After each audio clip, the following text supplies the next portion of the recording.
স্বামী স্ত্রী দুইজনে আনন্দ করবেন, দুইজনে একসাথে এক বিছানায় ঘুমাবেন, ওর ভিতরে আল্লাহর হুকুম আর নবীর তরিকা আছে। এই তরিকা অনুযায়ী আপনারা রাত কাটান। ফেরেশতাদেরকে আল্লাহ বলে দুধের পর্দা দিয়ে ঘিরে দে, নূরের পর্দা দিয়ে ঘিরে দে, দিয়ে ওকে দিক ফিরিও তাকাবি না, সকাল পর্যন্ত যাওয়ার ওই বেড়াবে তো ও নিয়ে তোকে চিনতে না। তো এই টাইমে আমরা কি করবো? আমরা বসে থাকুনি, না ওকে দুইজনের আমল নামায় রাতভর নফল নামাজ লিখবি। কি হচ্ছে না কি হচ্ছে নফল নামাজ লেখবো, তাই দিয়ে তো কইছি লিখবি লিখবি লিখবি। ওরা আল্লাহর হুকুম নবীর তরিকায় রাত কাটাইছে, ওটা তাদের ইবাদতে পরিণত হয়ে গেছে। আমি শুধু পথ দেখাইলাম, এভাবে সব চেষ্টা করা যাবে তো ইনশাআল্লাহ। আমি আগেই বলছি ইহদিনাস সিরাতাল মুস্তাকিম, আমার পথ দেখানোর দায়িত্ব আছে। খেত খামারে পিএস লাগাবা, পরের আইলঠালা ঠেলি করবা না, ও জায়গা নিজের জমি মাপে জুবে সুন্দরভাবে দরকারে 1 বিঘে ছাড়িয়ে দিয়ে কাজ করবা। এবার যখন পিএস লাগাবা বিসমিল্লাহ কে শুরু করবা, কাজ শেষে আলহামদুলিল্লাহ কে উঠে চলে আসবা। মহিলারা বাচ্চারে দুধ খাওয়াবা, এইটাও তোমার ইবাদত। তবে দুধের বাচ্চা বিসমিল্লাহ কইতে পারে না, তার মুখে তো বিসমিল্লাহ সে বলতে পারে না। তোমার স্তনের মধ্যে দুধ দেছে কে? তোমার ক্ষমতায় দুধ আসে নাই, কারণ তোমার চাইতে বহুত মোটা মোটা বিটিরাও বাচ্চারে 1 ফুট দুধও খাওয়াতে পারে না। এরকম মহিলা আছে না? এইরকম মোটা খেজুর গাছ ঠিলিয়েটা নিয়ে গেছে, একটা বোতল ঠিলিয়ে নিয়ে বোতল নিয়ে গেছে। আগে তো মুরব্বীরা দেখছেন না, খেজুর গাছে বড় কলস ভরি যেত না, সব কমতিছে, পরে ঠিলিয়ে নিয়ে শুরু হয়েছে একটু একটু, পরে প্লাস্টিকের 2 লিটারের বোতল। এখন গাছ কাটে, বোতলও নেয় না, নালি দিয়ে তুই আসে, মাঝে মাঝে 1 ফুট পরে পোলা পাঞ্চে জিব্বে ভাইতে বসে যায়, খানিক পর পরে 1 ফুট পরে। গাছ এমন মোটা, তার তুই 1 ফুটও রস নাই। আর চিকুন এমন একটা গাছ, খেজুর পুকুরির পাড়ে কায়তে রয়েছে, তা কড়াই খেয়ে দিয়েছে অর্ধেক, গাছি উপরে উঠলি খালি এরকম দুল খায়, তাতে এত বড় কলস একটা নিয়ে আসছে। আরে গাছ কি আর কলস কি নিলি? কয় তাই সকালে আসিস, দেখ যে সেই গাছে 2 খেন রস হয়েছে, 1 কলস হয়েছে, ছোট ঠিলের 2 ঠিলের রস হয়েছে। দেশে কে? তোমার বউটা শুকনো, 2 বাচ্চা জমজ হয়েছে, 2 স্তনে দুধ খাই সত্যি পারে না। আর মালিক মোল্লার বোর এত বড় মোটা এক বউ, তার একটা মেয়েরে সারা বছরের মধ্যে 1 ফুট দুধ খাওয়াতে পারে না। দুধ দেয় আর না দেয় কে? কাজেই এই নিয়ামতের শুকর আদায় করার সিস্টেম হলো বাচ্চারে মুখটা দুধের সাথে লাগাই দিয়ে তুমি মা মুখে বিসমিল্লাহ বলো, আর খেয়ে যখন বাচ্চা মুখ সরাবে তুমি মা মুখে আলহামদুলিল্লাহ বলো। আরে দুধ ফিডারে কিনে খাওয়াইতে ব্যান চালানিয়া লাগে, কোনো কিছু খাওয়া না থাকে না, শুধু ওই ব্যান চালানি পয়সা দিয়ে খালি বাচ্চারে দুধ কিনে খাওয়ানো লাগে। এত লাখ লাখ টাকা কামাই করি, তাই বাচ্চাদেরকে দুধ কিনে খাওয়াতে গেলে এবার হাওয়ায় যেতে হয়, ঠিক কি ঠিক না? আর বানায় খাওয়ানো কত কঠিন। রাতের বেলা মা ঘুমাই রয়েছে, অন্যাসে বাচ্চা নিজে ইচ্ছে করে মায়ের স্তন থেকে দুধ খেয়ে খেয়ে জায়গায় ঘুমাই যাচ্ছে।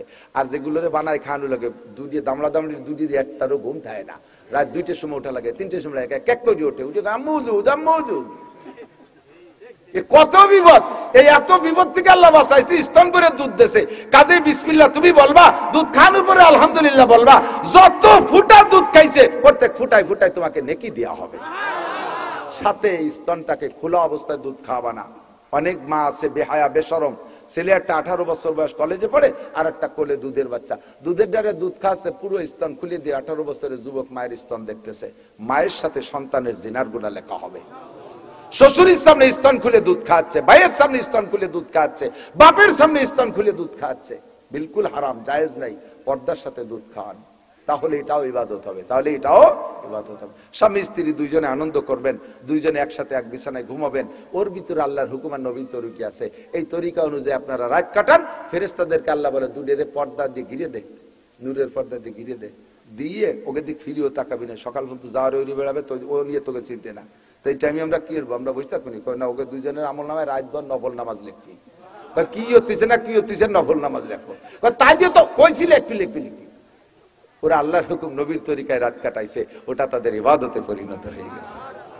আমি শুধু পথ দেখাইলাম, এভাবে সব চেষ্টা করা যাবে তো ইনশাআল্লাহ।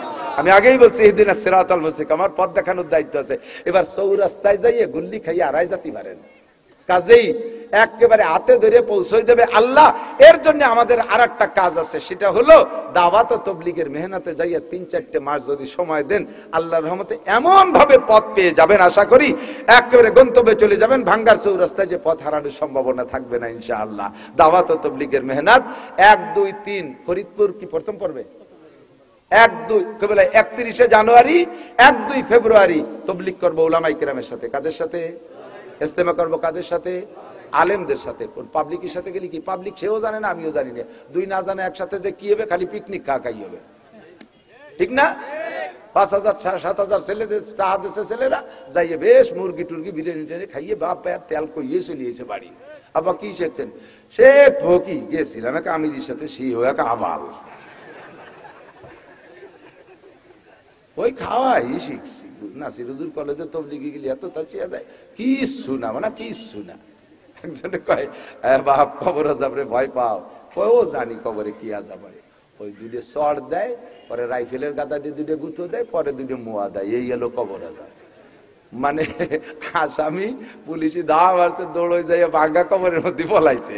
পুলিশি যাইয়া সেই জায়গায় গাড় ধরে উঠাইয়া 2 চড় রাইফেলের গাদা দিয়ে 2 গুঁতো মেরিয়া, পরে ব্যাগে ছিল দুটো মোয়া, তাই খাওয়াইছে। ও মনে হচ্ছে এর নাম কবর আজাব। তুমি কবর আজাব তো দেও নাই রে দুদু।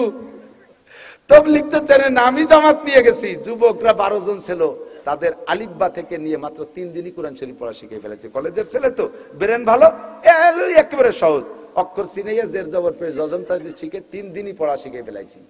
আর বাকি 38 দিন ছিলাম, 8 পারা সবক পড়াই নিয়েছি কোরআন শরীফে। আমি কাশিনী হুজুরির ভাতিজা ওই মৌলানা ভুলে গেছি রে, আবু সাইদ সাহেবের ভাই, আবু সাইদ সাহেবের ভাই ছোট জন, আমরা একসাথে গেছি। আর মৌলানা মনিরুজ্জামান, আমরা এদেরকে 8 পারা সবক পড়াই নিয়েছি। কোন সব মূর্খ দল যদি একসাথে যায় 8 পারা না, আলহামদুলিল্লাহ শুদ্ধের ভর্তি হবে। আমি শুনি যে পড়ে ইয়া আনা বুধু ইয়া আনাস্তাইন, পড়াচ্ছে একজন, ইয়া আনা বুধু ইয়া আনাস্তাইন। আল্লাহকে ইয়ে নাজিল, কোরআন শরীফ নাজিল হলো কবে আবার?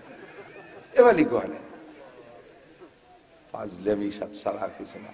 তাহলে তবলিগ হবে উলামায়ে কেরামের সাথে, ঠিক না? আমরা ইনশাআল্লাহ হাজার হাজার উলামায়ে কেরাম রমজানে ইনশাআল্লাহ তবলিগে যাবে, রমজানে যাবে, ইস্তেমার মাঠে যাবেন, ওখান থেকে চিল্লায় নাম লেখায় আসবেন। রমজানের শবে বরাতের পরে আলেম উলামারা বেরোয় পড়ে, হুজুরদের সাথে থাকবেন। এক চিল্লা থাকলে আল্লাহর রহমতে আপনি কোরআন শরীফ পড়া শিখতে পারবেন। তো মাহফিল, অতর্কিত মাহফিল, আমি যে কয়েকদিন আগে, সময় নাই আমার, মাহফিল অন্য জায়গা, শুধু এই ডাক্তার সাহেব আমার মাদ্রাসার হুজুরদের সাথে একটু যোগাযোগ আছে, কি টা লাগবে তাই কব বলি, তো তুমি উকি যুগি আমি বুঝি না, যে যার ব্যবসা সে তার নিয়ম কানুন জানে। আমি কালেকশন পারি না। মিজান ফরিদিরে দাওয়াত দিতে হবে, 100 লোকের কাছ থেকে যাওয়া দেওয়া পারে, আমি 1 লাখ মানুষের কাছ থেকে তা পারি না।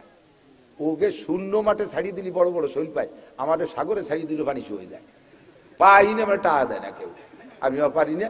শুধুমাত্র ফিল্ডে বিসমিল্লাহ করে হাত দেবেন। হঠাৎ করে আপনাদের ছোট মাদ্রাসা বড় হবে ইনশাআল্লাহ, বড়দের চাইতে ছোটদের পিছনে কিন্তু খরচ বেশি। আমার একটু একটা পুতা আছে, পুতা কয় আমাকে ছেলেরে পুতা কয়, এর জন্য আমি 40টি প্যান্ট ট্যান্ট কিনছি এই শীতকালে। 40টি তো হবে, আরো প্যাম্পাস তো ভর্তি তালে রয়েছে, জ্যাকেট ম্যাকেট দিয়ে 40টির উপরে কিনছি। আর আমার এই সেটের বয়স 5 বছর চলে। বাড়ি মুরব্বী বড় যারা, তাদেরকে 4-5 বছর আগে কিনে দিছি, কিনা লাগে না। আর ওর এবারে যে 40টা, আগামীবার ওই 40টি হবে না, ওরা আবারও কিনে দেওয়া লাগবে, ঠিক না? কুটি খেতা প্যাম্পাস পম্পস দিয়ে কত তা লাগে, বড় মানুষের অত তা লাগে না। ওর 3 দিনই একটা দুধ শেষ হয়ে যায়, একটা দুধের দাম 800-900-1000 টাকা, 3 দিনই শেষ হয়ে যায়। আর 800-900 টাকা হলে আমরা 1 মাস খাই বাঁচতে পারি, বাদ্য ডাল দিকে পদ্ধতি মধু দিয়ে, ঠিক না? তাহলে ছোটদের খোরাক বেশি লাগে, বড়দের কম লাগে। ছোট মাদ্রাসা শুরু হচ্ছে, এদের নানান প্রয়োজন, ঘর বানাইতে হবে, পায়খানা বানাতে হবে, বাথরুম বানাতে হবে, ইত্যাদি ইত্যাদি বানাতে হবে। কাজেই এত মানুষ যেহেতু আসছেন, 100 করে টাকা দিলে এখানে 1 লাখ টাকার উপরে হবে ইনশাআল্লাহ।